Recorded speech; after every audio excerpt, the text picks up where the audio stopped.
it's a long time. And my background is a PhD in linguistics and language education. And I work as an associate professor at STUST, which stands for Southern Taiwan University of Science and Technology. And what I do is I research lots of things, but I guess my primary research interest is academic oral presentations. Okay, so today that's going to be the subject of the talk, and I'm going to ask you some questions now. This is a poll we're going to do, and could you please either scan the QR code or go to the website here and answer the questions, and we'll see what you've got to say about oral presentations. Okay, does everyone know what to do? So just scan the QR code or use the website, and we should be able to find out some information about academic oral presentations.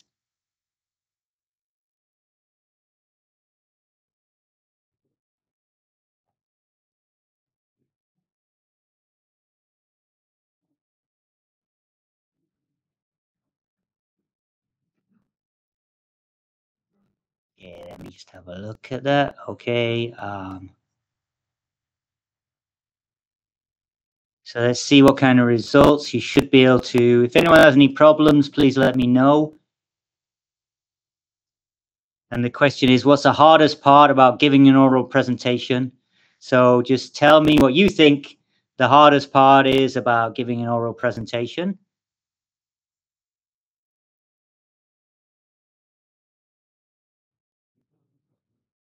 You can write anything you want here.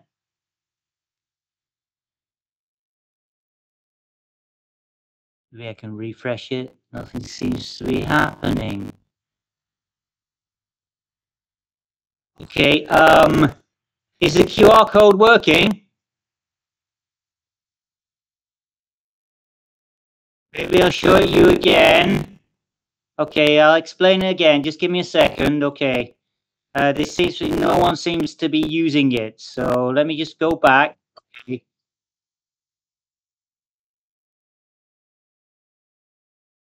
Let me just.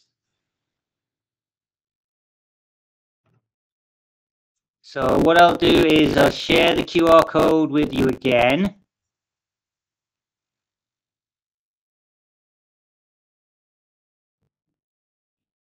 Okay, so you should be able to see it. I'll leave it here for a little bit longer.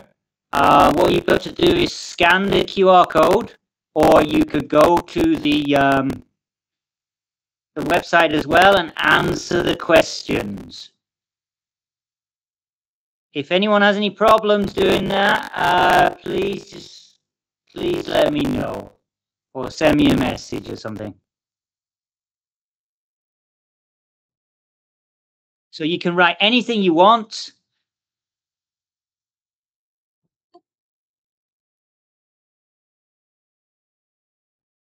Just scan the QR code and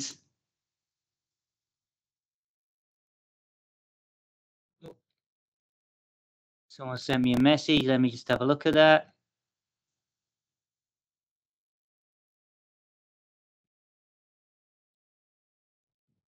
Okay.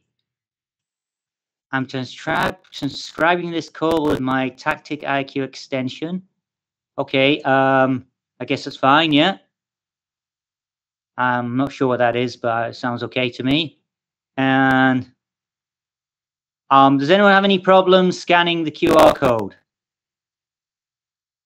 Okay, let's look at some results then, okay? Let me see what we can do about the results.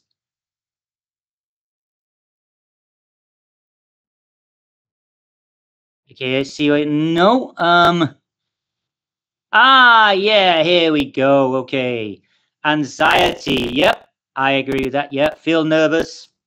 Even though I'm sat in China, and I also feel nervous sometimes giving presentations. Fluency. Very important for speaking. Forgetting words. Oh, don't worry too much. I forget things all the time. Not confident. Yeah, we all feel that. Did you know that? Okay, speaking in public, that is speaking in front of a crowd of people, one of the biggest fears humans can have, okay?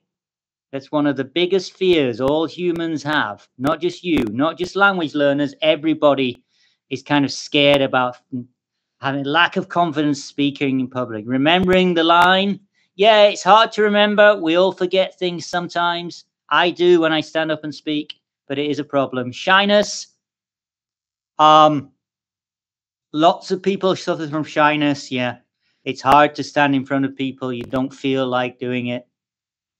Speaking fluently. Your fluency is important, definitely important, but and we'll cover that today. Yeah, how to be a bit more fluent, perhaps also find ways in which you can improve your fluency. Okay, the structure of speech. Yeah, I guess what you mean there is what to say. The structure of the speech, what to say. So sometimes we don't know what to say. So it's important we learn the structure. What else do we have? Let me see. Any more? Okay. Oh, good ones here. Okay. Control my emotions. Controlling your emotions. Well, emotions can be good, can be bad. Okay. And yeah, if you get too excited or too upset about it, is a problem. We'll look at ways in which you can control your emotions. To speak in English, I guess that covers really everything we talked about, the fluency, remembering the vocabulary, that kind of thing. Well, rest assured, all these problems that you have here are very common problems in oral presentations. And we're all going to talk about all of them today if we have time. So now, if there's no other questions, then I'll move on to the next part of the presentation. Just give me a second here. Okay, I'm going to share the presentation with you. Okay. Here we go. Here we go. Okay, you should all be able to see it now. Okay, and moving on to the next part. Well, today, in the first hour, I'm going to talk about the main parts and the language of presentations. How you can use the main parts to improve your presentations. And in the second part, we're going to look at something a little bit different, which is the tools to help with presentations. By tools, I mean technology. Technology that can help you with presentations now, and hopefully, if we have time, a little bit about technology we can use in the future. Perhaps this technology is not available right now, but you know, the speed of technology is changing so quickly. So you never know, in a couple of years, I suspect, I hope that you'll be using some of the tools, the online tools I'm going to show you today. So let's crack on. Let's move on with the next part of the presentation, which is introductions. How to introduce a presentation. I'm going to show you a short video, I hope you can all see this now, about how to introduce a presentation. So there's 5 steps to introduce a presentation. Step 1, tell your audience something interesting. Step 2, understand your audience. Step 3, understand what your audience already knows. And step 4, check the details. Step 5, how to interact with your audience, which is important. So, how to know your audience? Well, are they young, old, male or female? Think about who's listening. How much do they already know? You don't want to tell people they already know a lot about. For example, are they experts? Or are they newbies? Do they know nothing about the topic? It changes the way you present.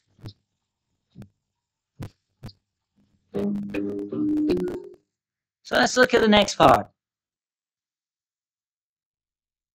I'll just move on. Here we go. Right. I hope you can all see this. So in the next part, how to check for the detail. Because detail is important, of course. Well, you start by saying what your topic is about and say why your topic is important. What are you going to do in your presentation?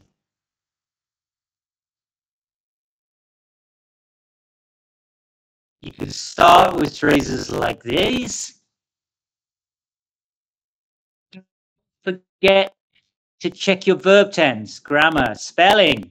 We all have spelling checking tools on our phone, right? How can you interact with the audience? You want them to pay attention. You tell a joke or a funny story. You can ask the audience a rhetorical question, such as raise your hands if you think you are bored now. Do you agree with what I'm talking about?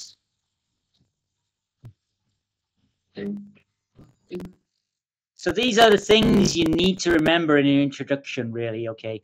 The main structure, interacting with your audience, and knowing about a little bit about your audience so that your talk is what we call tailored. By tailored, I mean a tailor, if you know that word, a tailor is somebody who designs clothes, makes clothes for you. So we don't really have many tailors nowadays, but there used to be a lot of them. And you have got to tailor. You've got to design your talk according to your audience. So what about the next part, the body? The body is the main part of a presentation. It's the part what contains all the details and information that you want your audience to learn or to remember. So let's look at the body.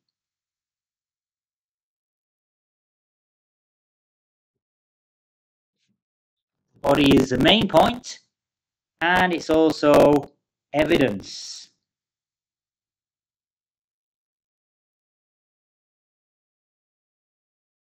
The main point would be you started with I'd like to talk about, I'd like to discuss the importance of. I'd like to tell you why something is important. What is evidence? Evidence is numbers, percentage, or perhaps money, like this one. Factual evidence. But evidence can also be examples of quality.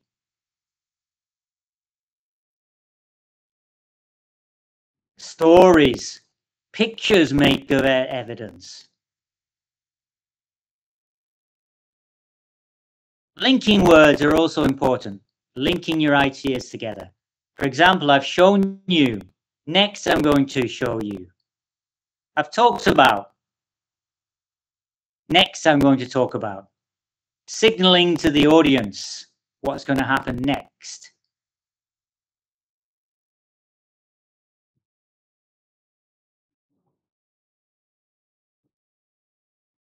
What you're going to discuss, what you're going to explain.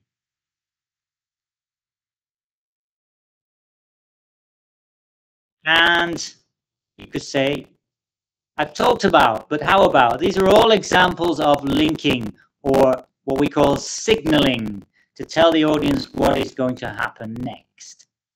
But there's other parts of the body too. Like you need to know how to connect with your audience, how to make sure they're listening to you. It helps if you can see them. I mean, I can't see you today, so I just hope I'm connecting with you. But most presentations are done face to face. So let's have a look how to connect with the audience.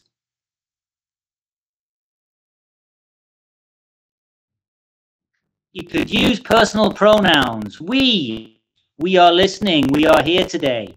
Emotive words to show your enthusiasm. A great example of fascinating. Terrible things have happened. And remember, keep it simple. KISS, KISS. Don't make it more complicated than it has to be. Short sentences, simple diagrams, avoid too much detail. My final point is explain why the evidence is important. Because it is, but maybe your audience doesn't know why it's important. What is the impact on the lives of people, your country? What is the impact on someone's career? Explain how it impacts them. Okay, now moving on.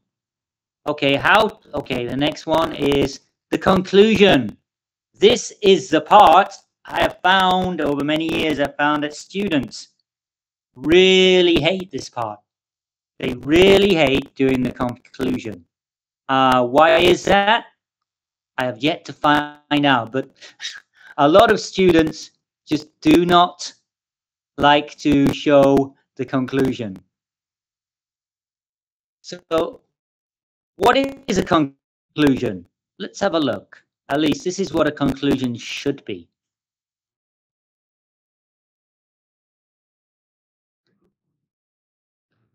Why is it important?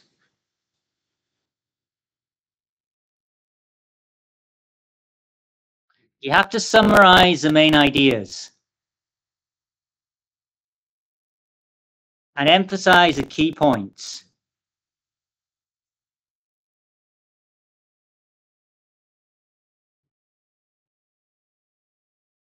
What are the key points? The key points are the main parts. So repeat the main points of your presentation. Give an example, again, to highlight the main point. Why is a conclusion important? It's your last chance to tell your audience why your presentation, why your idea is important, and tell them what you want them to remember. So here are some phrases you could use. I've talked about 3 points. First, I told you about. Second, I described 3 points. First, I talked about. Lastly, I spoke about.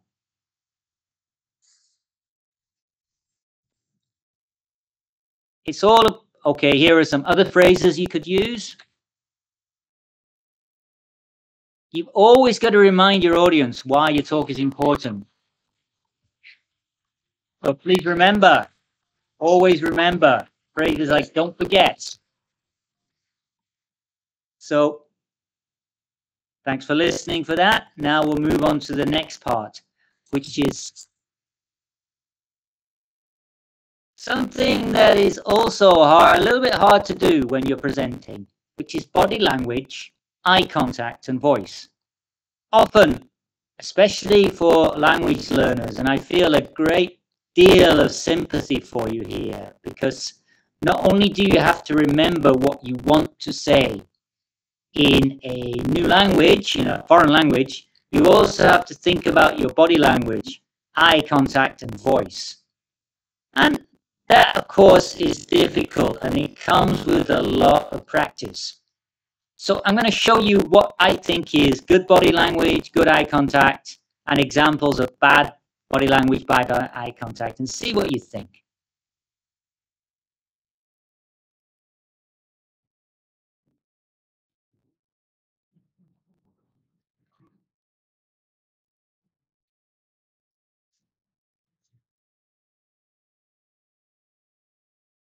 Well, you can see the guy on the left has better body language than the lady on the right.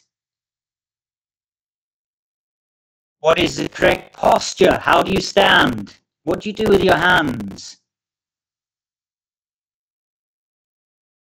Don't do this. Swing from side to side to side when you're talking. Or don't be like a surfer where you move your body around. Okay, don't lean over. Don't look up at the stars. Don't rub your hands together like you're washing your hands. Don't stand like a soldier. You look too stiff. Good eye contact is important. As you can see, no one wants to look at someone with weird eyes. What is good eye contact?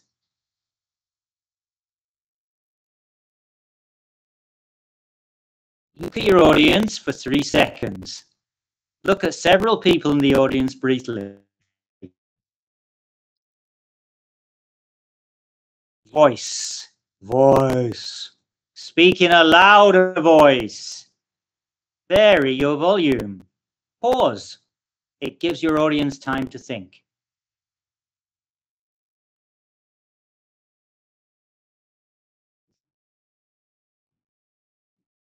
It's always nice to think about it, isn't it? Okay, so now to get you more involved, because I said it's all about involving your audience, and I cannot see your eyes, so I don't know if you're listening or not. So again, we've got another Menti here, okay? Another Menti, where can you scan the QR code and take a short quiz? It doesn't matter if you're right or wrong, because I can check your answers. There's no names here. But we're just going to take a short quiz now. Okay, so can you scan the QR code and answer the questions? Let me know if you have any problems doing this, and then I'll check your answers.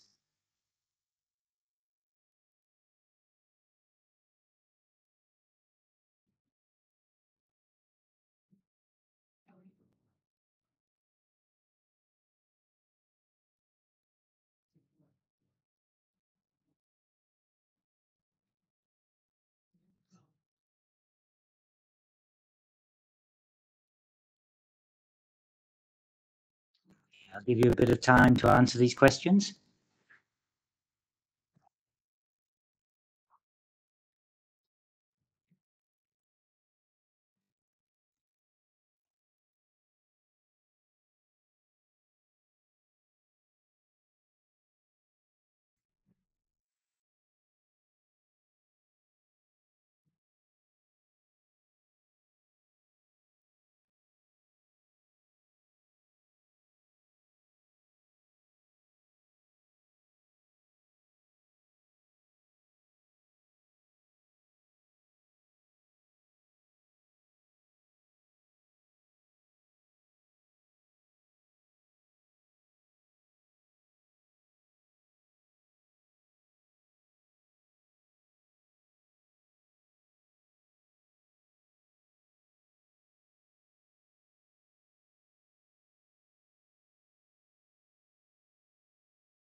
I'm going to look at the results now, okay?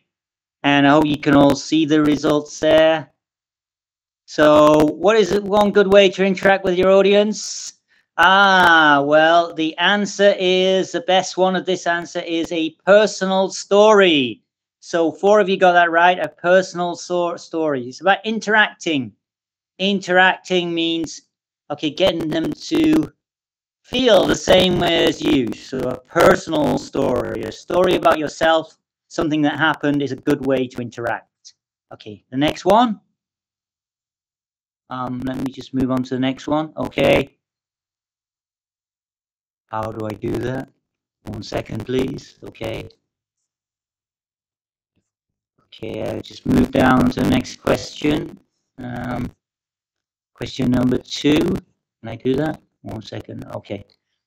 Oh, no one's done number 2 yet. Okay. No one's done question number 2. And no one's answered question number 3. Let me see if I can refresh that. Okay. Okay, everyone's answered question number 1. That's good. That's good. Again, the answer is detail is a personal story.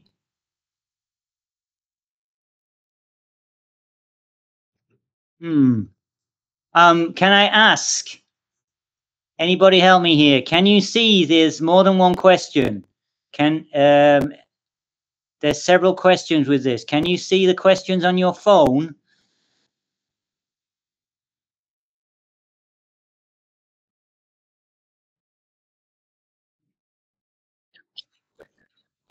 Only question number 1. Okay, let me just check. And okay, sort that out. You should be able to see all the questions. So give me 1 second. I'll scan it myself. And let's see if we can get it to work.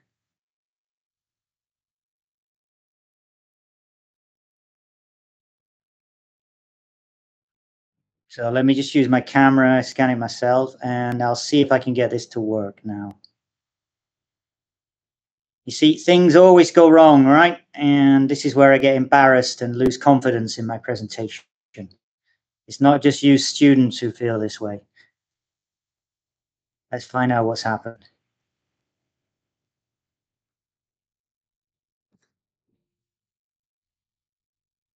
Okay, so the presenter hasn't changed slides yet. Okay, wait, it says please wait.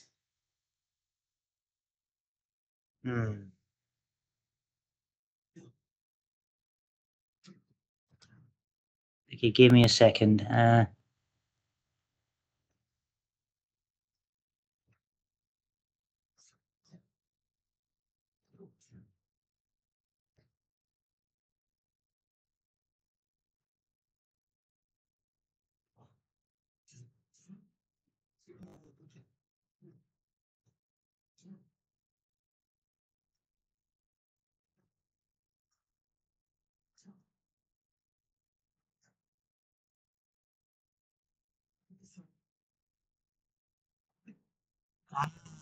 That's okay. I found out what's happened. Sorry, we can't do this right now. My mistake. You see, something would always go wrong, right? Let's go back to the slides. That's okay. Sorry about that. So I'll go back to the slides now and we'll move on to something else. So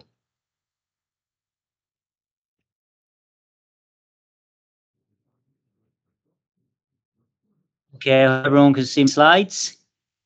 And at least you got 1 quiz question. So let's look at the introductions in a little bit more detail. Here, okay? So what does an introduction do? Well, first, it gets the audience's attention. That's the idea behind an introduction, right? Because you want the audience to listen to you. Otherwise, what's the point of doing a presentation? Well, I suppose you could say the point of doing it is to get your teacher to give you a grade, yeah. But in the real world, when we all go out to get our jobs, if you have to do a presentation, you want people to listen to you. You want your boss to listen to you. If you're a businessman with new ideas, you want the audience to listen to you. If you're a professor, you want your students to listen to you.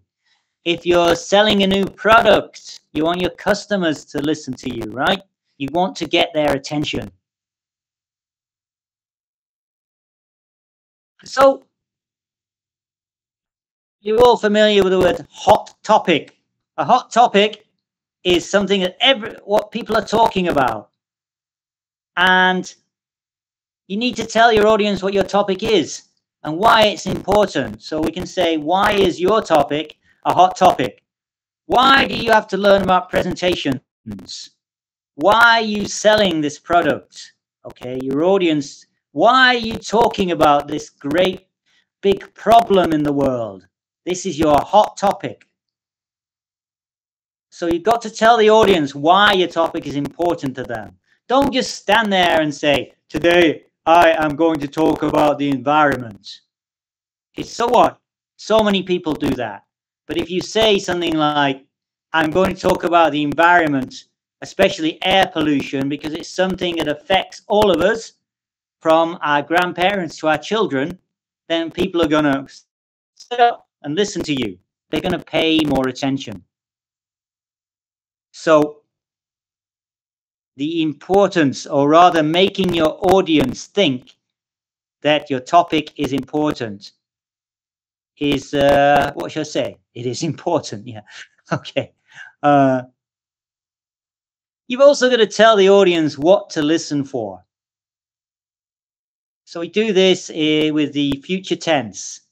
What you're going to talk about in your presentation, what we call an overview. I will do something. I'm going to do something. I'm going to discuss. I'm going to show you. You use a future tense to do this. Why? Because the information will come later in your presentation. And you're discussing the future part of the presentation.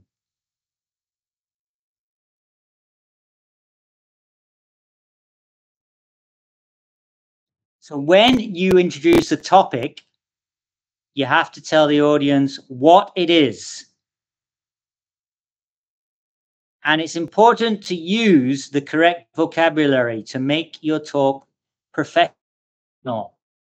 So you can use a dictionary. Make sure you do. Make sure your vocabulary is accurate and professional. And make sure there's no spelling mistakes. You've got to tell the audience what? Tell the audience why your talk is important to them. Why should they listen to you? If you think they shouldn't listen to you, then don't do a presentation. Because if it's not important to you, then it's definitely not going to be important to your audience. So here's a tip. If you're going to present something, try and talk about something that you think is interesting, that you think is important, and let the audience know why your talk is important to them too, how it affects their lives, how it affects their family, how it affects their country, how it affects their studies, how it affects their jobs. All those things are very important. You have to use different verb tenses in the introduction, such as we use the present simple to talk about a general situation, something that by general situation, you know, it's like air pollution is a problem for everybody.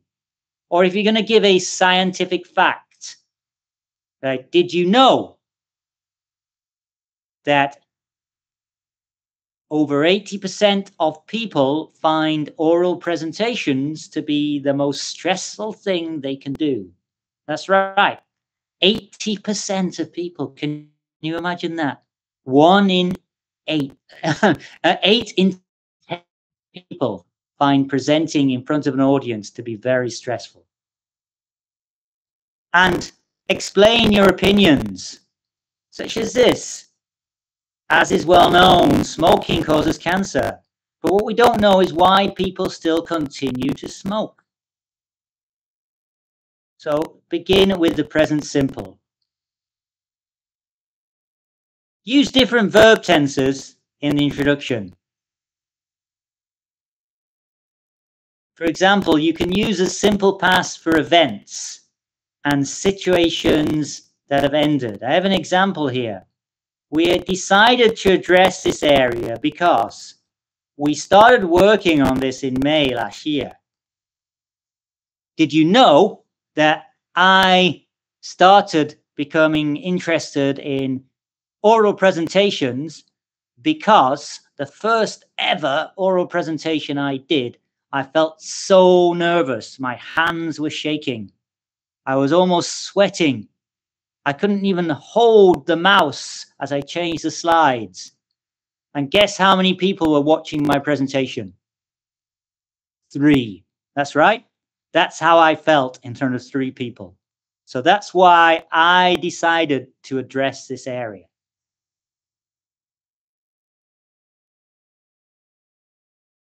So we can use the present perfect to talk about open issues or progress that has been made and when the process time is not important.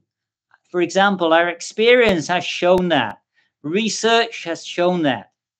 My research has shown that extra practice significantly reduces nervousness when giving a presentation. That's right. just the fact of practicing just a little bit more, 3-4 times more, okay, and will increase your confidence when doing a presentation.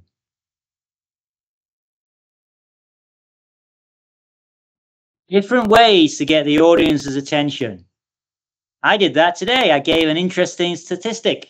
Like over 80% of people, I'll repeat it again, that's right, over 80%, 8 out of 10 people find giving an oral presentation in front of an audience or public speaking to be the most stressful thing they can do. So you're not alone. If you feel nervous, if you feel scared about doing this, okay, you're in good company, because 80% of us around the world agree with you. So how can we get the audience's attention? Well, we said an interesting statistic. Like if I said to you as a teacher, 100% of students will pass this course with an A+. If they say woo right now, you should say woo right now. Well, if only it was that easy. It's just a joke. You still need to work hard. Get the audience to imagine a situation. Tell a story and get them to imagine. That creates a feeling between the speaker and the audience by imagining something. So what could we imagine? If only. I'm thinking about the end of this presentation. Are you? Well, just joking. This is what I'll do probably at 5:30 between now and my next class. You can ask the audience a question or get the audience to raise their hands. That's always good to get people involved. Ask them to raise their hands. Or like me, if you're doing an online presentation, then you can get them to use their phones to give their opinion about something. It involves the audience. It makes them pay more attention, which is what you want.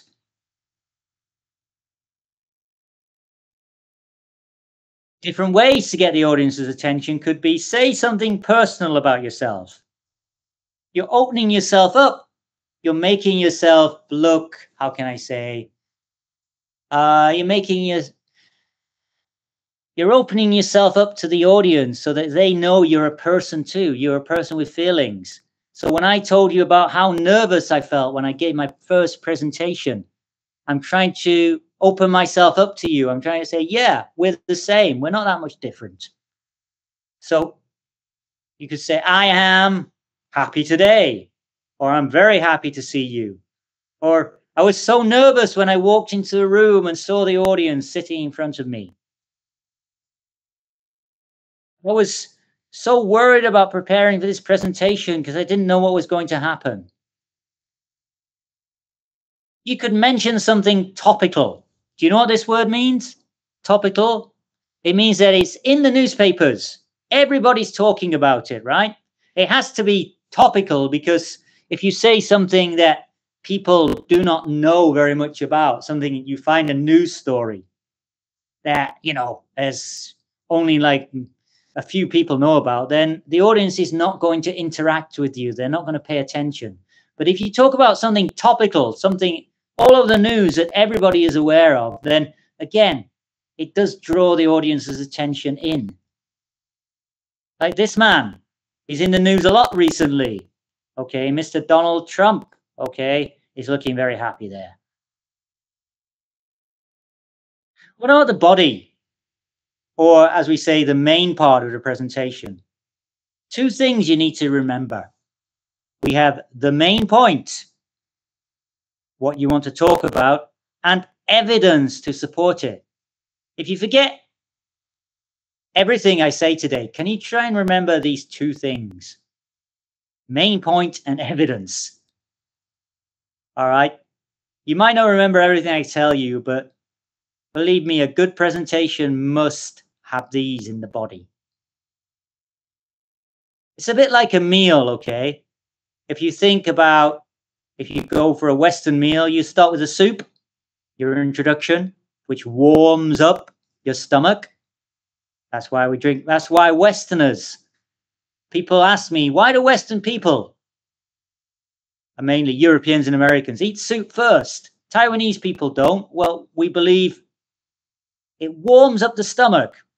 It prepares the stomach for the heavier food coming, okay? So that's what an introduction does. The introduction gets the audience ready. And then you've got the main course, the body. Okay, the heavy food, a big, fat, heavy steak. Lovely. And a potato here, I see. So this is the main part of the meal, the body, okay, which has the facts, the figures, the heavy information. And finally, the dessert, because in a Western meal, and in Taiwan as well, Taiwanese food, the dessert comes last. Where you say something nice, okay, something sweet, something to feel good about. Now, I hope all of you have already had your lunch, because if you see this and you're still hungry, you're probably thinking about food and you're not thinking about what I'm saying. So evidence should not be vague. What do I mean by vague? General. Some things, some people, someone. Okay, all those are vague words.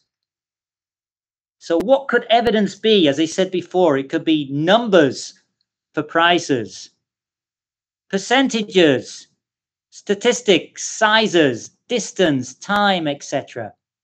Or you could have examples for quality, for comfort, for beauty, or the things that are difficult to measure. Things that are difficult to measure, because we can't measure everything, but we can show how something is comfortable, something is beautiful, something is good quality.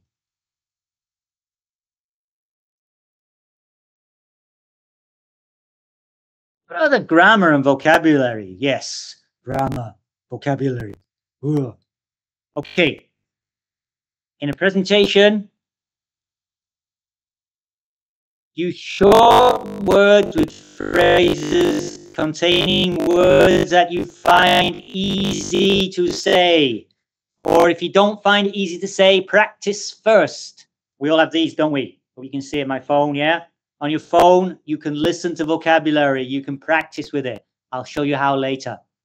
But nowadays, I think there's no excuses when you for students for not to be able to pronounce a word in a presentation unless you haven't practiced.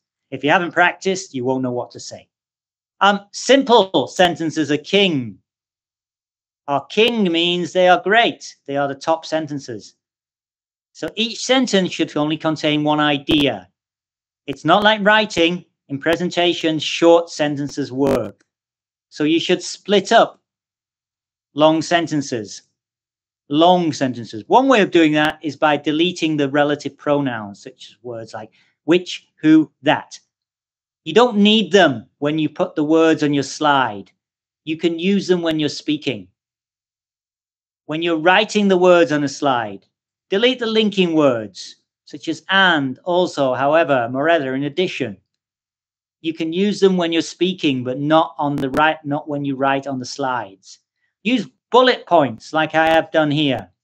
These are bullet points. They're easier for the audience to read.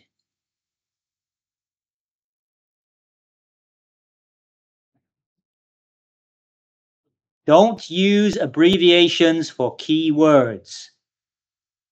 I study in STUST. Now, you probably don't know what STUST means, so you'd need to explain it. It means this is a school I work in, Southern Taiwan University of Science and Technology. But if you've never seen this before, you have no idea what STUS means. So always explain your abbreviations. Avoid too many details. Remember this phrase, this word, KISS. It stands for Keep it simple, stupid. Simple slides, simple diagrams, all help sell your idea in a presentation.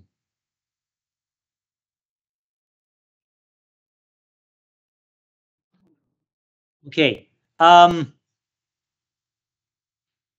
Make sure the audience understands your key words. So explain, show what they mean. An audience may know the idea, but not the word in English. So if it's an unusual word, a scientific word, a word you think the audience might not understand, explain it. Or more precisely, explain like I'm 5. Okay. Explain it in a very simple way to help your audience understand. But this is knowing your audience. If your audience is an audience of experts, you don't need to do this. But if it's a general audience and you don't think they understand some of the vocabulary, explain it in a simple way. Verbs are better because they make your sentences shorter, more dynamic, more active, and easy to understand. So we could say, X is meaningful for an understanding of Y. Or we could say, X will help you to understand Y. When you take into consideration, when you're speaking, it's better to say when you consider. Or here's another one, a very long, wordy sentence. This gives you the possibility to do X. Just say, this means you can do X. This enables you to do X. Avoid these kind of words. Ending ability, AC, agents, long nouns, okay? Why? They confuse your audience. Don't try to confuse them unless they're already experts. Avoid words like some, a certain quantity, a good number of. They're too vague. They're not precise. Instead of saying, I'm going to give you a few examples, say, I'm going to give you 3 examples. Instead of saying, we have found some interesting solutions to this problem, say, we've found 4 interesting solutions. Because audiences like numbers, they can connect with them. They can understand real numbers. Oh, use emotive words.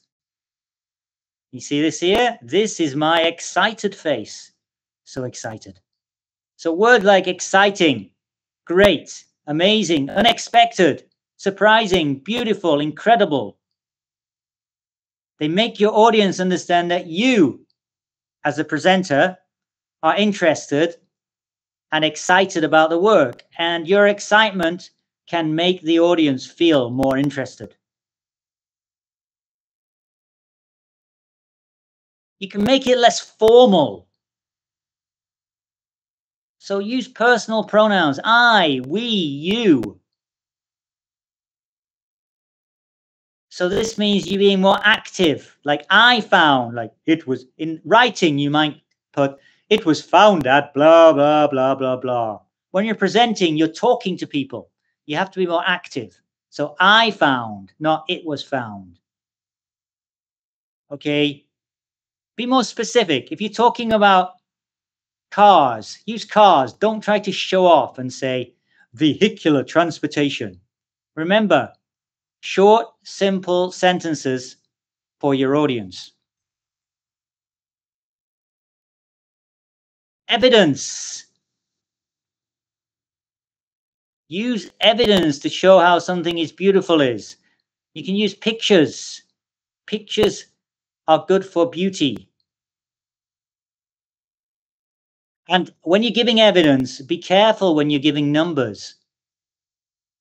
Explain numbers slowly, okay? Give examples.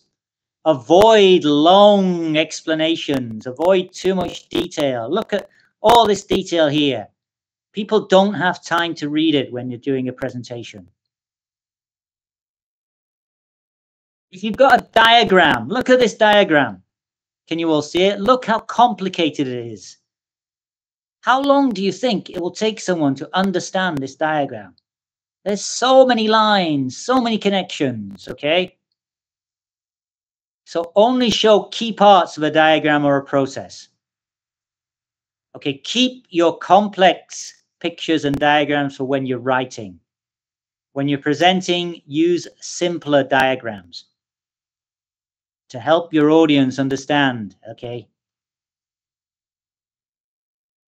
So you could do this by saying something like this. We don't have time to look at the complete process, the complete diagram. I just wanted to show you this part. Or this is a very simplified version. Or broadly, generally speaking, we can see this kind of pattern.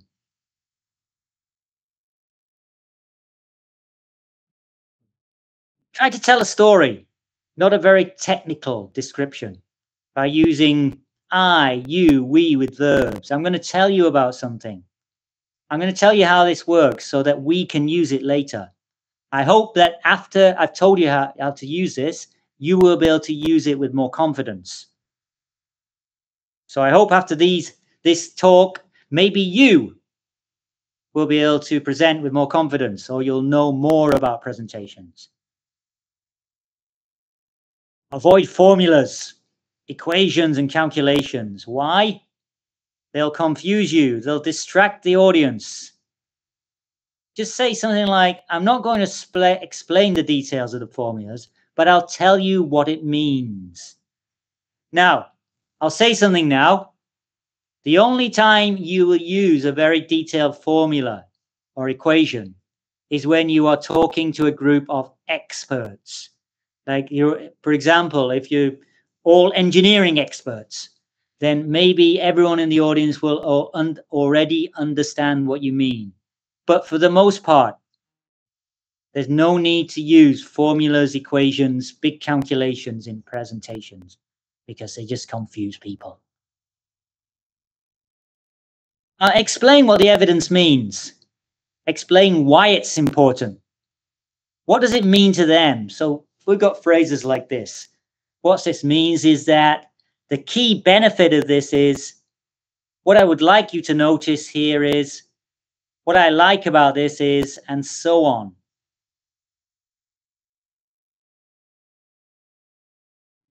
Use transitions, linking words. Why? It helps the audience follow your presentation. It shows a change in direction. Sometimes you can pause for a few seconds. You can look at the audience and repeat the important points. I mean, repeat the important points. Move on to the next section, but explain why you're moving on. So I'm going to move on from transitions now, and I'm going to tell you about pauses. A pause is important. It gives your audience time to catch up and think, and to take a break from listening. But tell the audience what is coming next to keep them interested. And coming next is more about transitions. Move to the next slide when you've finished talking about the current slide. Do not spend more than 2 minutes on each slide, really. You don't need to have that much information. Be more dramatic. You could say, in the next slide, we have a diagram of X, which shows you how to do Y. Or you could say, here is a diagram, which shows you how to do this. Or here is how to do something else. So it's all about adding variety. Sometimes you can even turn off the screen, write something, or ask the audience a question.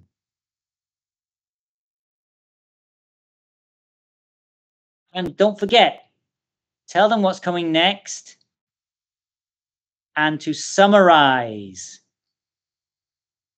Summarize means just to talk about what you did today. Like we looked at how to introduce a presentation, how to interact with the audience, and how to make transitions more interesting. And now you've all been listening for a long, long time. So I think maybe you want to use a bathroom. Maybe you want to take a drink of water, have a snack, whatever. So if you don't mind, we will take a 5-minute break. I'm here, of course. If you have any questions, you can send me a message or you can ask me a question. So how about, if it's okay with everybody, we take 5 minutes off now.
Hello, everyone. I'm back. Break time over.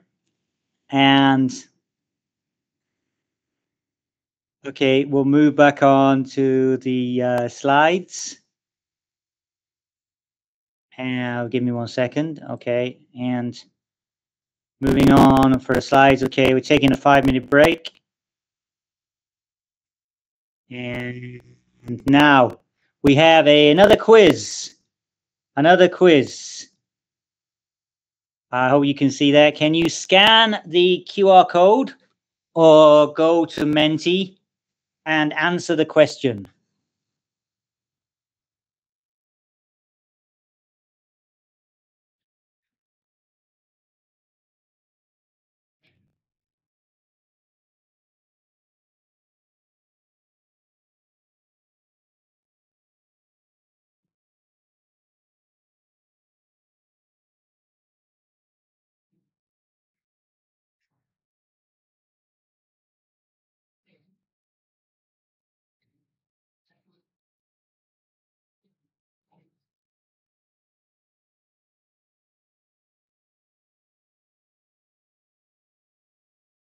Okay, so scan the QR code and answer the question if you can. You can write anything you want. I don't know who you are, so don't be scared about writing anything you want. It doesn't tell me your names.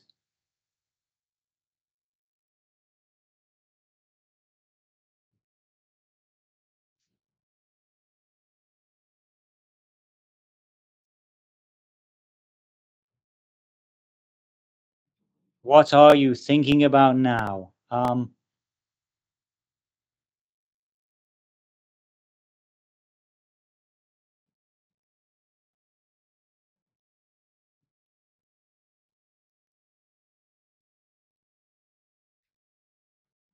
Maybe I can do it too. Let me see. Maybe I can do this too. Okay. Let me have a go. We'll start it off. Okay. I'll scan the code.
If you're thinking about what to eat for dinner, that's fine. I don't mind. You can write that.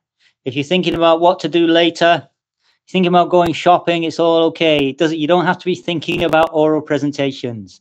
Okay, just tell me what you're thinking about now.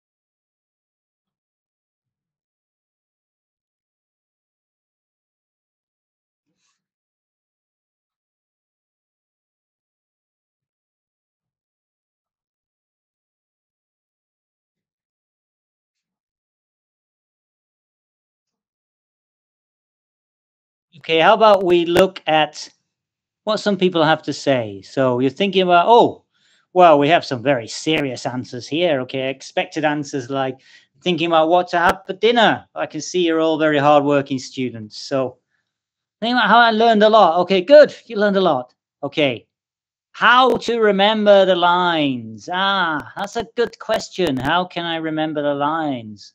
Well, the thing is not to remember the lines, but remember your ideas. Okay, it's not about memorizing the lines because you've got to think, okay, it's about remembering the things you want to say, and just because you're not acting on a stage. It's not about memorization. It's about the ideas you want to talk about. So you're not supposed to go and just read it like you're reading a script. You're allowed to pause. You're allowed to repeat yourself. You're allowed to make mistakes. You're students. You're learning a new language. Of course you can make mistakes. It's about remembering your ideas. And to do that, you can make notes on a piece of paper. Write down key words you want to talk about. How to make, you're thinking about how to make interesting opening of a presentation and sharing personal, good. Okay, that's what good. That's you're thinking about how to do it, how to attract the audience's attention. That's great. Okay, so couple of questions I want to answer is how can we make, someone asked me, how can we make the presentation formal but not too formal? Well, you do have to use good vocabulary and you do have to be polite. But by not being too formal is avoiding the long sentences, the very academic way of writing. So it's a presentation is like between between a piece of writing and a conversation. It's somewhere in the middle. So it has to be less formal than writing, but a little bit more formal than a chat with your friends. So what about avoiding big words and long sentences, but how can we make it more academic? How can you make it sound academic? Well, I think academic comes from the topic.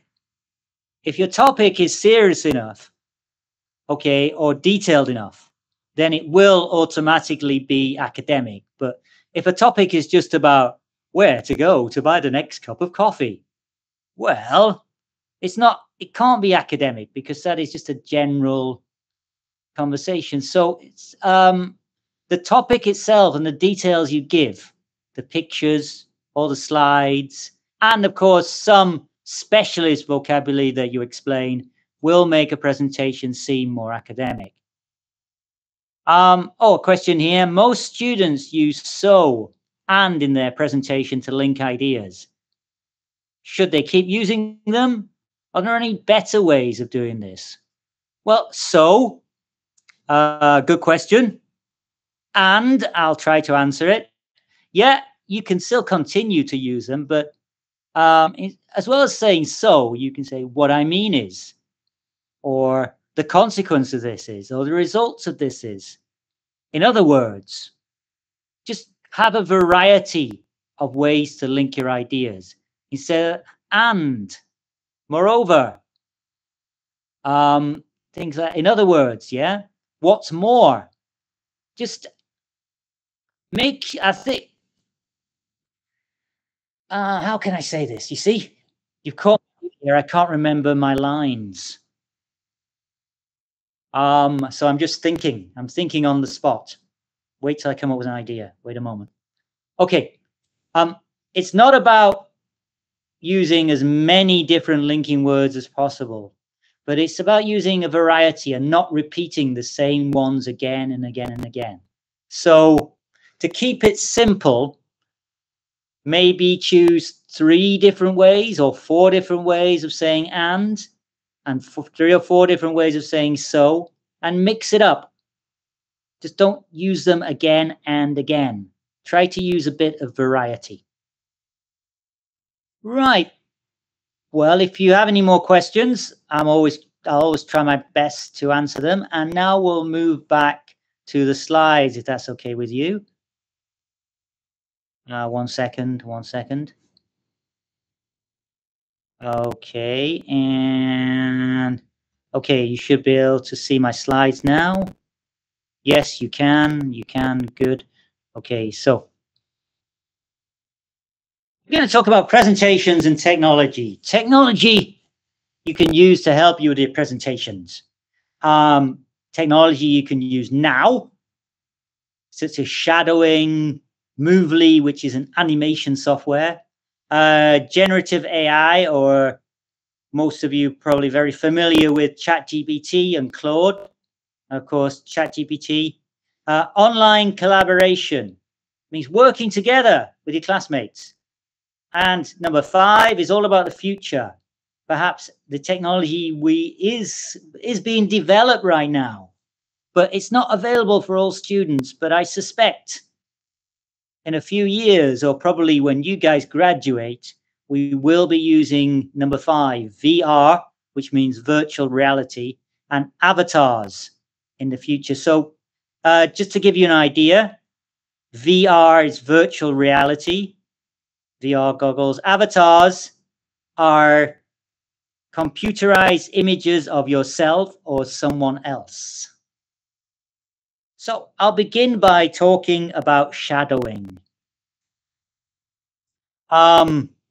Shadowing is where you repeat what somebody has said or repeat what a recording has said. And now we have the technology where you can record yourself or write down what you want to say and ask the technology to read it for you so you can copy, you can shadow it. One such tool is Oddcast. It's free to use.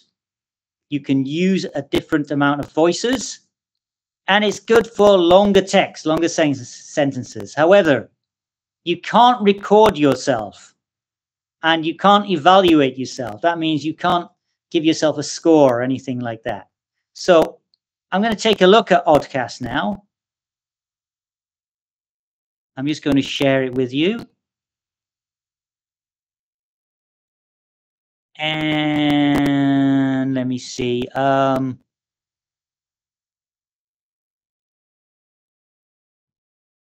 Okay, here it is. Okay, I think you can all see that there, right? Okay. Okay, this is Oddcast. And we can ask this person to say whatever it is we want. So, good afternoon. I hope you are enjoying my presentation today.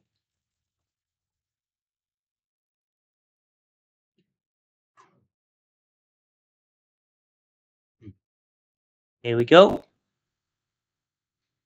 Good afternoon. I hope you are enjoying my presentation today. Okay, we can change the voice. So let's pick someone from Allison from the USA. Here we go. Good afternoon. I hope you are enjoying my presentation today. Okay, oh, we can pick Elizabeth from the UK. Oh, let's try Scotland. Most people don't understand someone from Scotland. Let's have a look. Good afternoon. I hope you're enjoying my presentation today.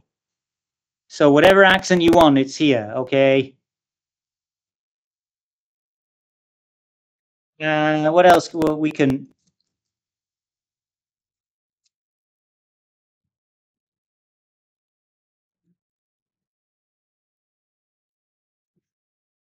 Okay, let's find someone angry, okay? What about Lee from Australia? No, I'm trying to sleep. Oh, okay. He's trying to sleep, okay? Or Paul from the USA. No, I'm trying to sleep. But anyway, I'm just joking there. The way to use this is whatever you want to say in a presentation and you want to know how it sounds, you can actually type it into this box. You've got 600 characters. So that's a pretty long sentence, so several sentences. And the avatar, this is what we call the speaking person here, will repeat what you want to say, and then you can copy and practice. Okay, shadow. So whatever you want to write, say it. You can pick what kind of voice you would like to use, your accent. Oh, South African. What does that sound like?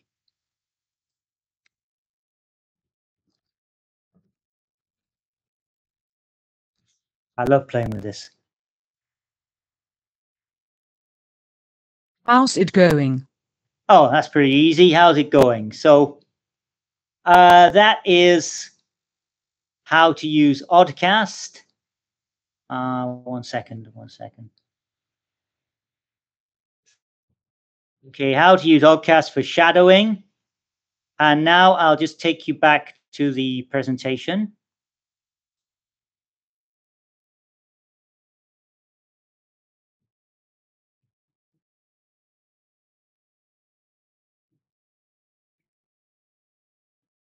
And there is Google Translate, what we've all got on our phones. Again, it's free to use, and it has a recording function. So you can record yourself saying the words, and then you can listen. But it's best for short sentences and vocabulary. And the problem is it only has one voice. But it is suitable for self-evaluation. Self-evaluation means you can listen to yourself afterwards, all right? And then you can see, and it will tell you if you pronounce the word correctly or incorrectly. So that is, I'll show you now how to use Google Translate for shadowing practice, which is in the next slide. Hi, I want to show you how to use Google Translate to practice shadowing.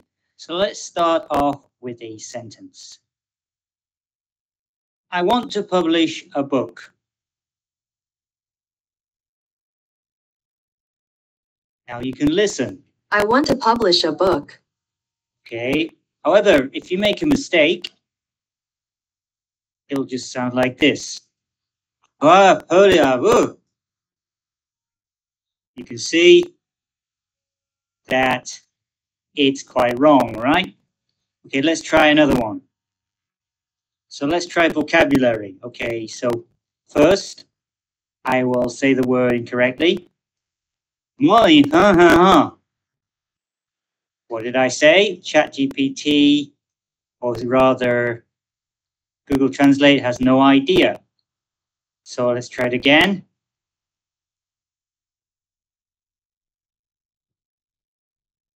Multifunctional. Perfect, right? Let's listen. Multifunctional. So you can do that with short sentences and vocabulary, and then listen and practice until you get it right.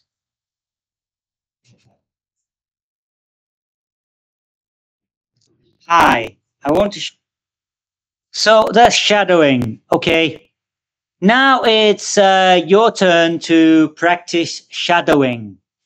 So what I want you to do first is with your phones, go to Google Translate and practice some shadowing. And then go scan the QR code or go to the website here and answer the question. Tell me how it went, okay? So I'd like you now to practice shadowing for a minute or two on your phone with Google Translate, and then scan the QR code and answer the question about shadowing. Does everybody understand what to do? I hope you understand.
So after the shadowing practice, scan the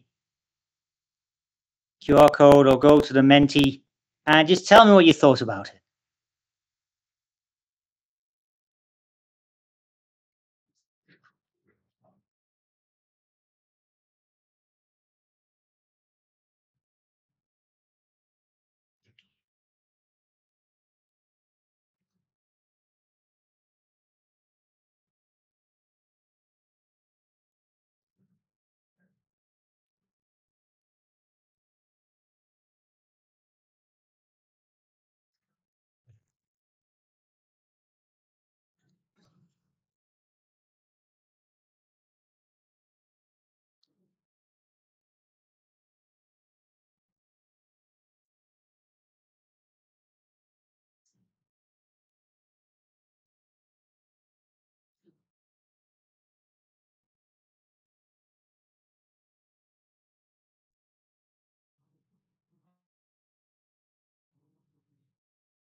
Okay, how about we have a look at the results, see what we got. So what are some people, it's cool, you can practice pronunciation. Yeah, convenient. You can correct your pronunciation immediately. Yep. Okay, or you can change the accent with the AI. Yeah, it's all good. All good for your pronunciation practice. So, if anyone has any questions, please send them to me. I'll try my best to answer. And I will now move on to the next part on the slide. Just bear with me for a second. I'm going to move on to the slide again. Okay. Right. And we're looking at animation. Now you can even use animation to improve your presentations. I showed you some earlier, you know, the videos with the moving hand I showed you in the first part. Well, that's an animation using a website called Movely. Animation can make your presentation more interactive and attract the audience's attention. And you can also speak over the animation. So let's have a look at one website we can use. If you just bear with me for a second. I'm going to show you one of these websites. Okay, here we go. Where's Movely? Movely. Oh, here we go. Right, Movely. Okay.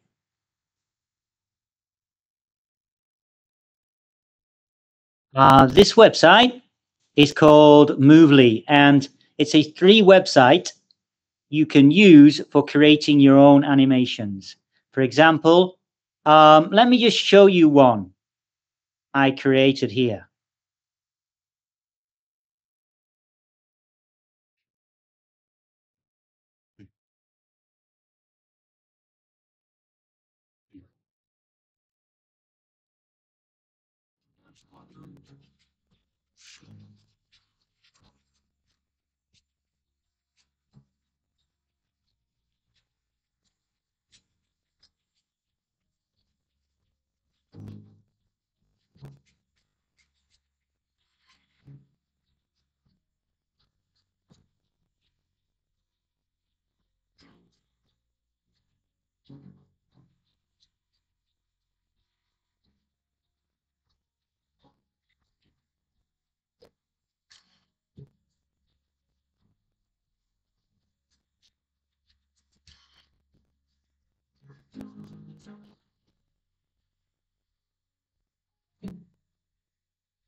All right, I've got a question for you. You can send me a message. How long do you think it took me to create this video? Any ideas? How long do you think it took me to create it? Send me a message. Any guess is okay. It doesn't matter. We're just seeing how long you think it took me to create the video. So you can send me a message in Meet. I think you're able to do that. There's no right or wrong answer.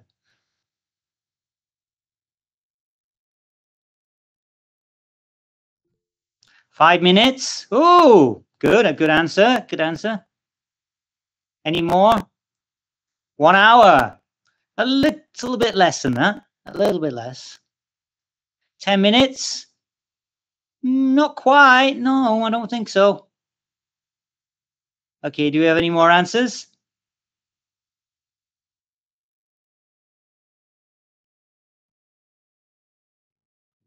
Okay, how about I show you?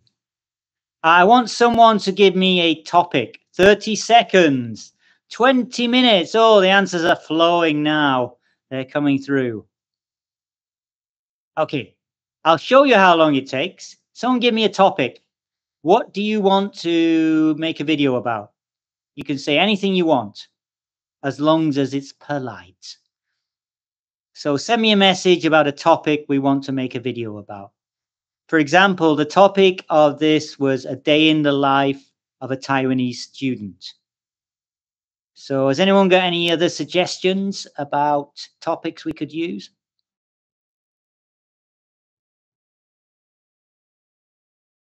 Send me a message, we'll see what we've got.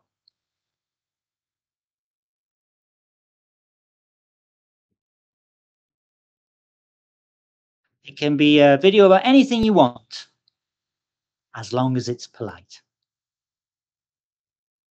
Hometown. Okay, great. We'll start off with hometown. Okay. So I'll just go back to these. Okay. Okay, here we go. So 1 second. Right.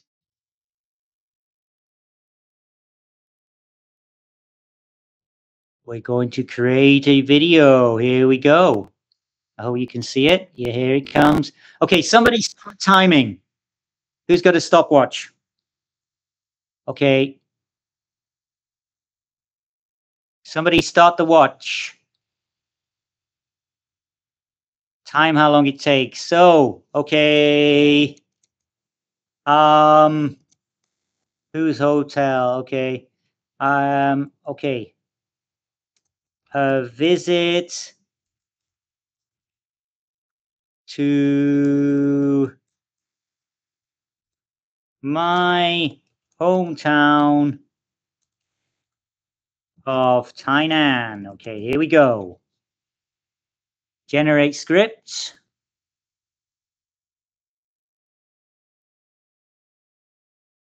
It's doing it now. Okay, it's doing it now. You can't see it, unfortunately. Okay.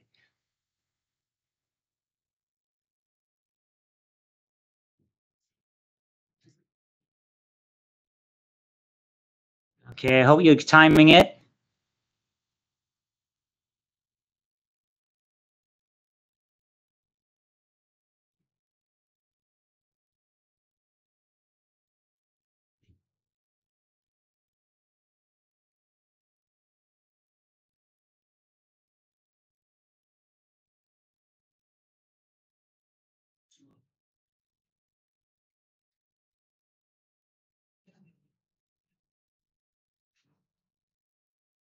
Okay, 1 second.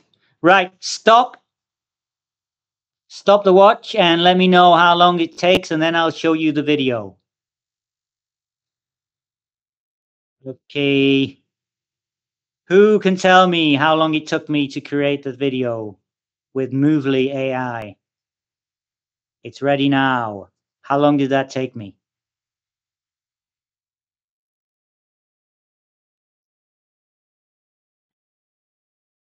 Anyone time it? I was too busy creating to time it, you see, so I wonder how long that took. 1 minute, 2 minutes, 47, okay, 46, 47 seconds. So let's have a look and see what it's like. Okay, I hope you can all see it. Here we go, here we go.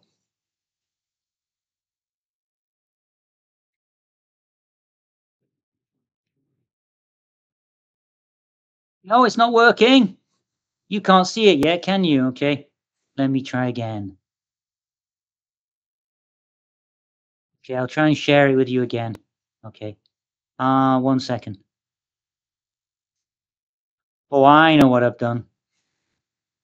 Okay, here we go. Right, you can see, I think you can see it now.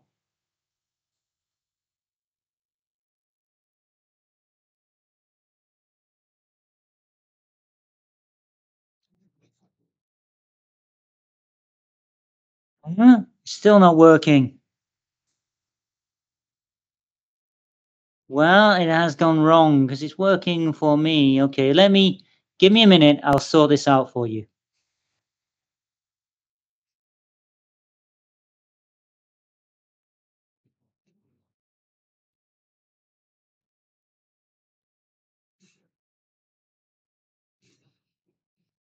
Ah, here it is. Okay, you can see it now, right?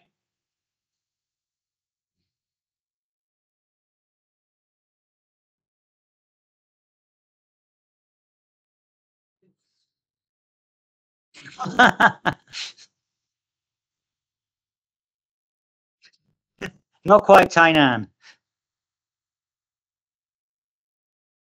I don't think that's Chinese food. Well, that might be. Yeah. Beef soup, okay. Pineapples, yep, yep. Not bad, not bad. Night market, kind of, yeah. I'll accept that from above. They're not Taiwanese people in Tainan. That's definitely not Tainan. I don't know where he's, maybe at one of the universities. Art and culture, someone washing the dishes. Meh.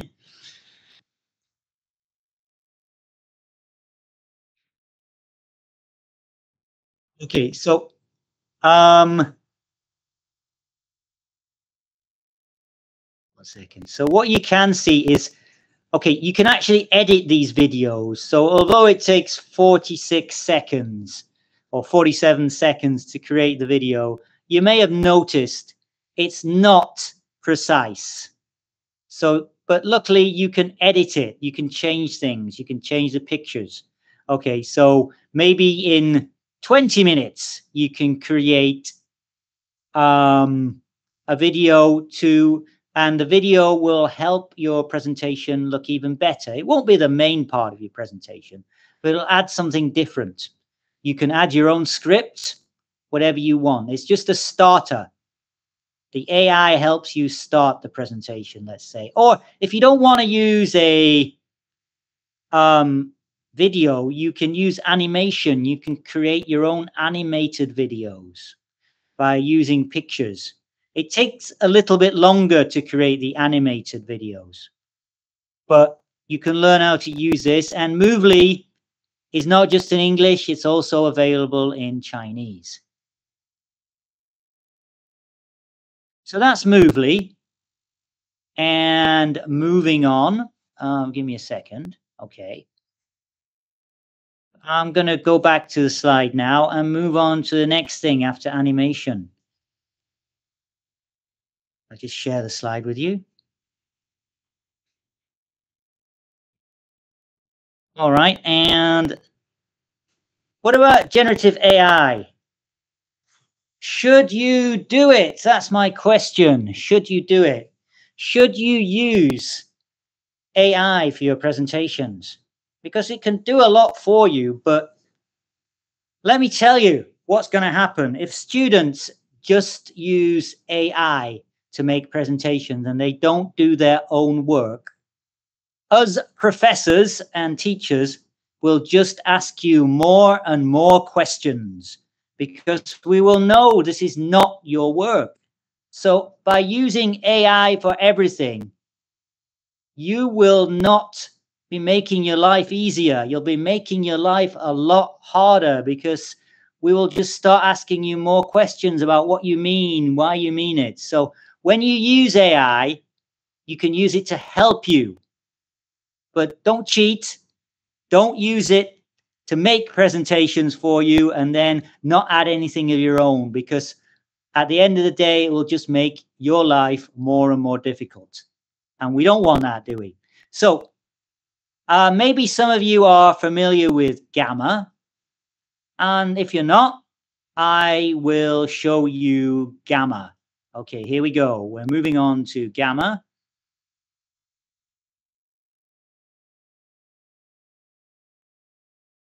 Let me see. Here we go. Maybe you've used Gamma before. Let me have a look at that. Okay, so you can all see the Gamma. Now, okay, these are some slides I created in Gamma, okay? Let's have a look at them. Okay, a typical day in the life of a Taiwanese student. It looks kind of like that, but if you look very carefully, you'll notice there's something weird about the writing. Okay, so it's AI. It's not going to be exact, okay? Wake up and prepare for school. Well, the information is not bad. What about this picture? Taiwanese person, maybe wearing a lot of makeup. Okay, this doesn't look like it's in Taiwan, does it? But you can change it. Again, a school, a very multicultural school. Perhaps it's in Taipei. All right, yeah, good, good.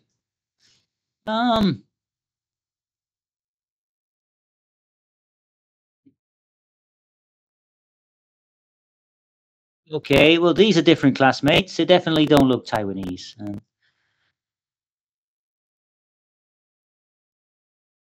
Okay, so here's a question for you. How long do you think it takes to create a presentation, the slides in Gamma?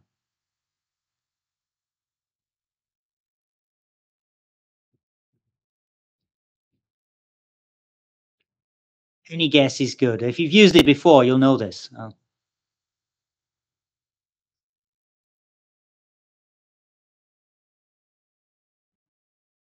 So any guess is good.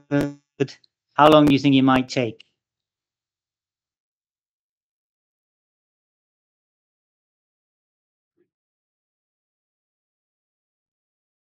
All right, 1 minute, Yeah, no, pretty close, I think. Let's have a look. Let's go back to gamma and then, okay.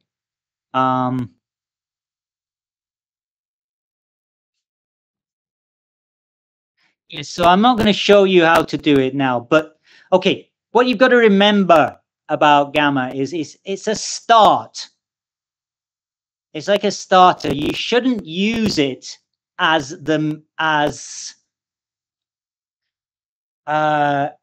what you're going to present in class. It will just give you an outline, some pictures. The pictures might be wrong, yeah? Like if a student presented this for me, a typical day in the life of a Taiwanese student, using these weird photos, they would fail because I'd know it was created by AI. But you can change the photos, you can add your own context. It saves you time. It doesn't replace you doing a presentation, but it gives you an outline. It saves you time with creating the outline so you know how to improve on it. So gamma is free to use. It can help you create basic slides based on a topic, and then you can just add your own ideas to it and build on that.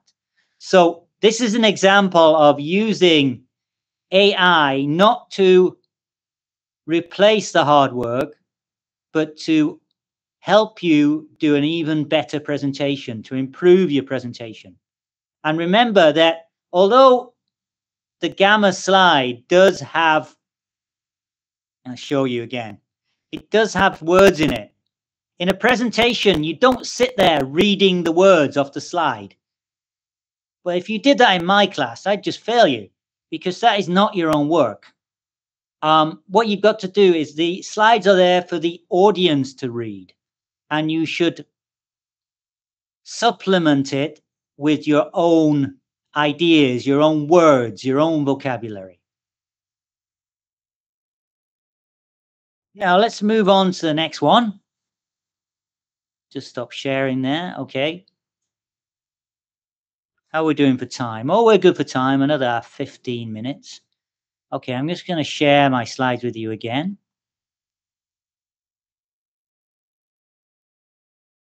Okay, right. So that's gamma. Now, how about ChatGPT? Well, ChatGPT can be used a little bit differently. It can be used, I'll give you an example of how I've used it to make a quiz to help you understand presentation knowledge. So I did a ChatGPT quiz, and hopefully I can show you how it works now. So let me just go there and okay, here we go. You should all be able to see it. Yes. Yeah. Okay, here we go. So this is a quiz to quiz yourself, okay? What question is, why is it important to summarize the key points in the conclusion? And how does this benefit the audience? I think it helps the audience remember the presentation. Let's find out. What does ChatGPT have to say? Wow, I'm absolutely right. You summarizing key points in the conclusion helps the audience retain the most important parts. Amazing. Okay, thank you, ChatGPT. So ask me another question.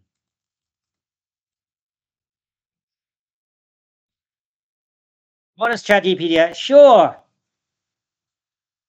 What do you think is the best way to keep an audience engaged throughout a presentation? Okay.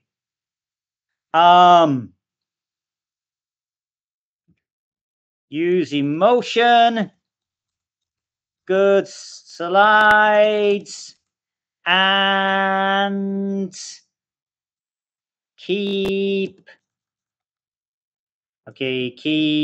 it academic and very serious. Which, of course, is the wrong answer, but what does ChatGPT say? Oh, okay. It says it's a good idea. Okay.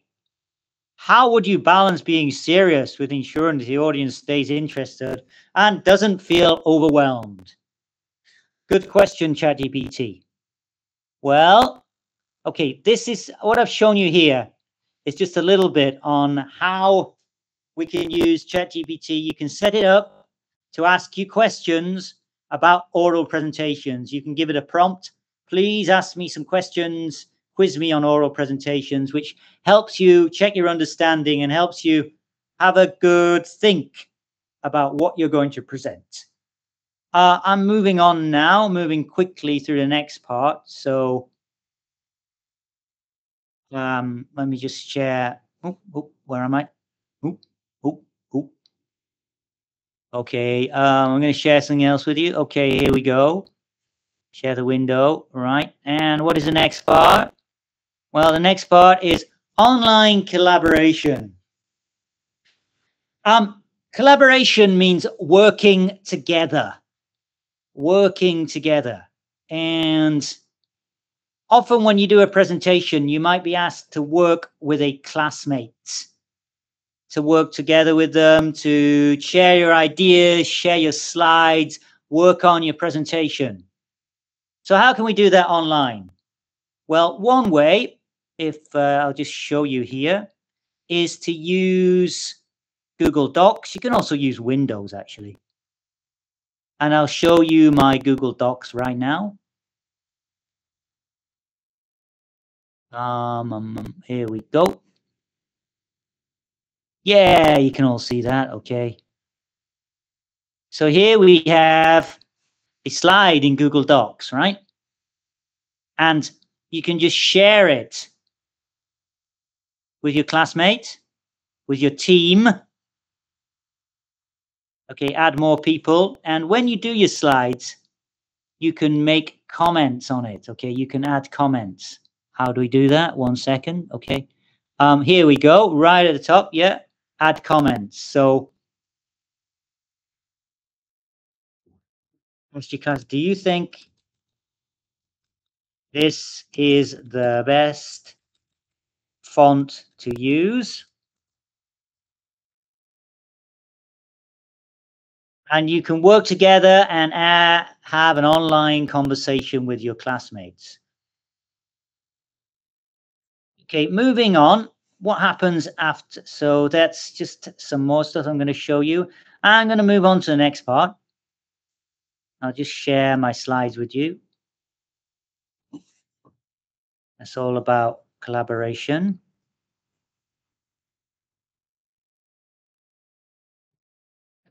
Okay, I'll skip this part. We don't really have time to look at it.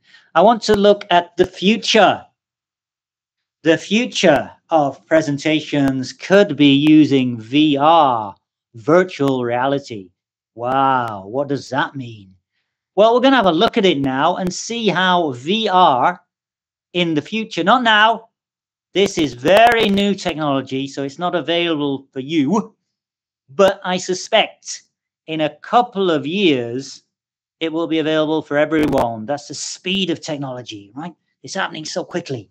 So let's have a look at VR for presentations. I've got a video to share with you, and I'll just go to it now. Okay, here we go. And okay. You should all be able to see that. Okay. No, it's not that one. Okay.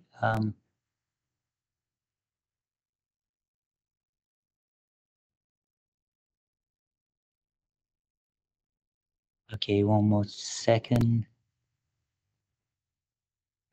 Okay, yeah, you can see it, and now I'll start the video.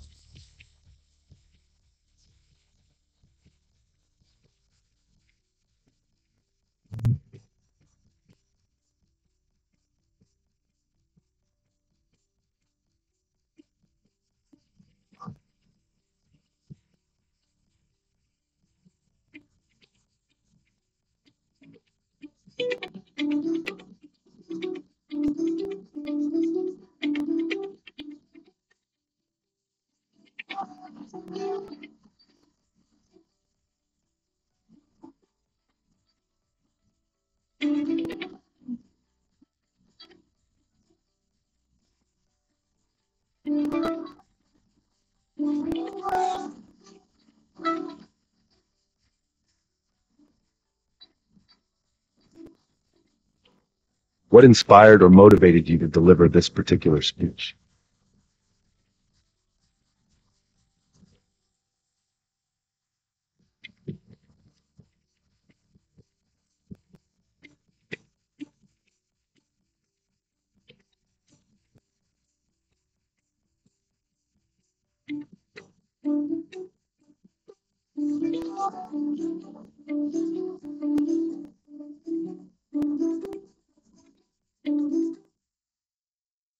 And let's have a look at one more of these, okay? Because there's more than one available. So, oh, what's going on? What's going on? Okay. No.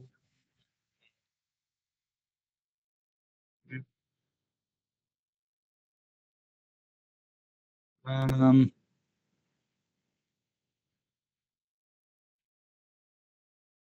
no, okay.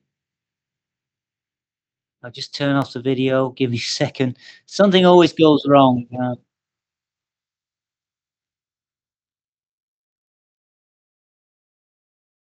Okay. Good. Okay. Excuse me for a moment. Problems with the technology.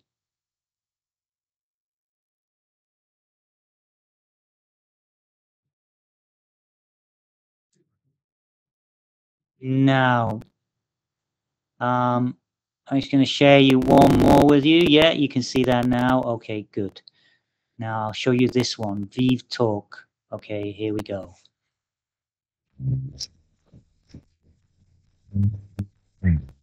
Hello and welcome to Vive Talk. Today, we are going to solve the biggest fear of humankind, the fear of public speaking. The ability to communicate charismatically to an audience is a highly sought-after skill set. Until now, the only way to get better is to suck it up and practice in front of a real audience. However, the fear is so intense for some people that they simply choose to avoid these situations. No more, thanks to virtual reality. VR is especially effective in public speaking training for two reasons. Firstly, it provides ultra-realistic environments. And secondly, it enables true-to-life interactions between the speaker and the audience. The realism of VR convinces the brain that you're in an actual public speaking situation. This stimulates gradual adaptation and allows people to overcome anxiety and discomfort. Virtual speech and ovation are some of our favorite public speaking simulations. Select from a variety of situations, pitch ideas in the boardroom, or speak in front of 1,000 people. The training programs also offer feedback based on eye contact, voice pitch, pace, and many more criteria. Hone your skills to become more comfortable in speaking opportunities. Virtual reality improves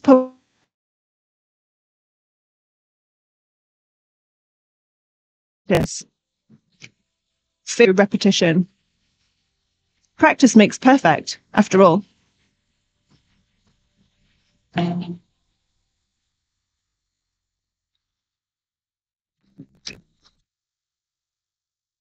Okay. Right. Well, I think we've seen today that there's new technologies we can use now and technologies that will be available in what I hope is a near future for oral presentations. And we're nearing the end of my talk. So if you have any questions, I'll be more than willing to help answer them right now. So just send me a message if you have a question, or you can even turn on your microphone and send me a voice message if you want. Have anything you'd like to say or any questions? I'll try my best to give you an answer.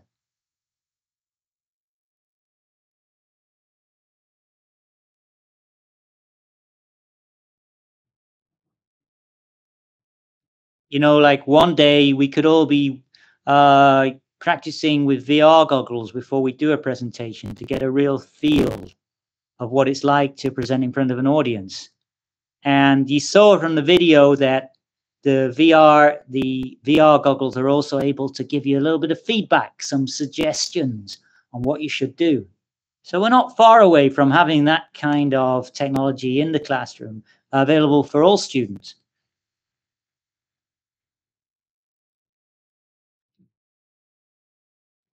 How do we answer or raise questions in the Q&A? Well, you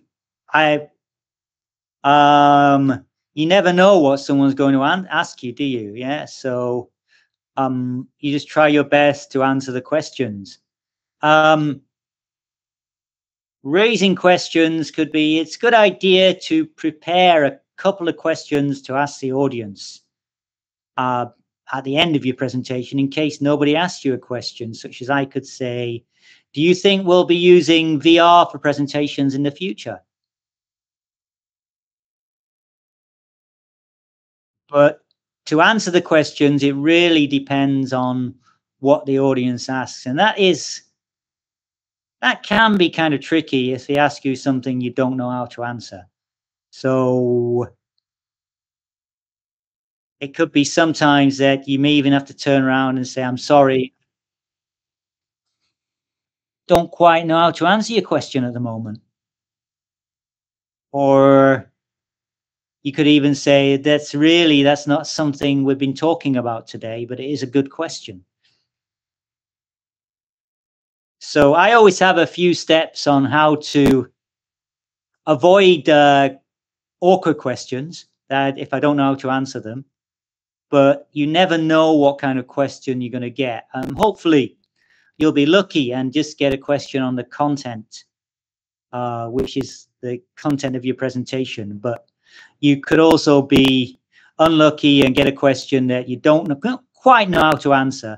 And then you could say, well, I'm sorry, that's really beyond the scope of my presentation, something like that.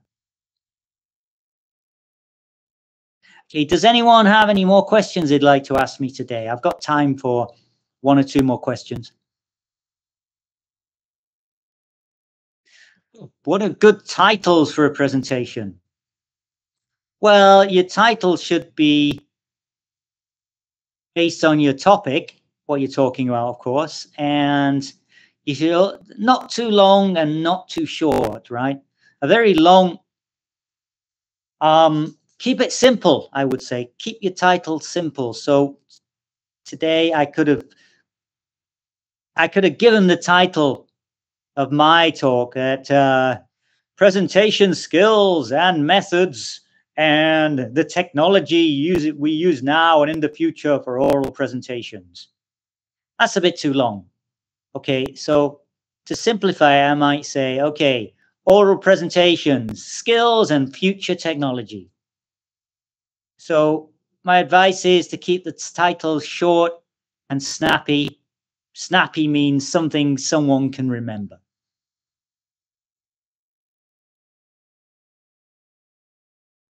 Or of course, if you're really, okay, how much content should we include in the slide? There isn't an exact number, okay, it really depends, but I try to, if we're looking at bullet points, I would say no more than 4 bullet points for a presentation, but it depends. Sometimes if you're doing a presentation, an academic presentation, we've got to be careful here that as if you're a professor or a student and you're going to a conference, you do have to have a presentation with more information. But most presentations are not in a conference or in a business environment. So it should be, I would say, no more than 4 bullet points for those kind of presentations. As for content, short sentences, there is no magic number, but try to keep the sentence on one line.